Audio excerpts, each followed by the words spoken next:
सैद्धांतिक रूप से कहा जाता है कि संसदीय लोकतंत्र में पार्टियां चुनाव लड़ती हैं। उसका संगठन, चुनाव प्रचार और प्रबंधन का सारा काम करता है और नीतियों के आधार पर जनता से वोट मांगे जाते हैं। लेकिन आजाद हिंदुस्तान के इतिहास में एकाध अपवादों को छोड़ संभवतः ऐसा कभी नहीं हुआ है। हर नेता चुनाव लड़ते हैं और उनके नाम पर वोट मांगे जाते हैं। 1952 के पहले चुनाव में बताते हैं कि जवाहरलाल नेहरू ने पूरा देश नाप लिया था। उन्होंने कोई 52,000 किलोमीटर की यात्रा की थी। हवाई जहाज और ट्रेन के अलावा वे मीलों तक पैदल चले थे और कई जगह नाव पर बैठकर प्रचार के लिए गए थे। नेहरू के बाद कांग्रेस का चुनाव इंदिरा, राजीव और सोनिया गांधी के नाम पर हुआ है। भाजपा ने भी पिछला 5 चुनाव प्रधानमंत्री पद का दावेदार घोषित करके लड़ा था, इसलिए छठे चुनाव में भी नेता के नाम की घोषणा हुई है। गैर कांग्रेस और गैर भाजपा पार्टियों में भी जेपी और बीपी ऐसे चेहरे थे जिन्हें आगे कर पार्टियों ने चुनाव लड़ा। नीतियों और सिद्धांतों पर वही पार्टियां चुनाव लड़ती हैं जिनके सत्ता में आने के कोई आसार नहीं होते हैं। बहरहाल इस बार भी भारतीय राजनीति का यह ट्रेंड चल रहा है और सबसे पहले भाजपा ने अपना दांव चला है। उसने नरेंद्र मोदी को प्रधानमंत्री पद का दावेदार घोषित किया है। मोदी के साथ एक विचारधारा भी जुड़ी है जिसे लेकर विपक्षी पार्टियां ध्रुवीकरण की राजनीति कर रही हैं, लेकिन बुनियादी रूप से उनके मजबूत और निर्णायक नेतृत्व की छवि पर भाजपा चुनाव लड़ेगी।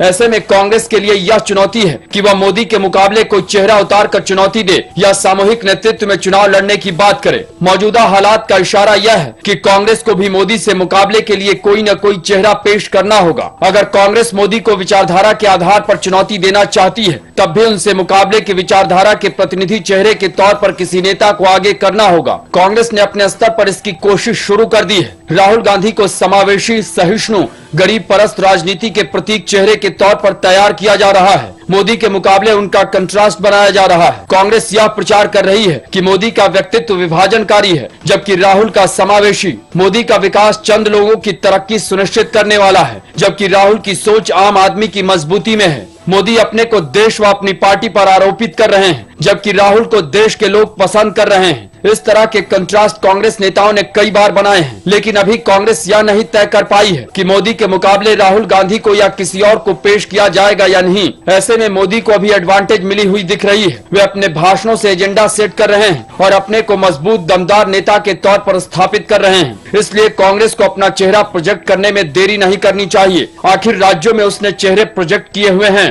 अब एक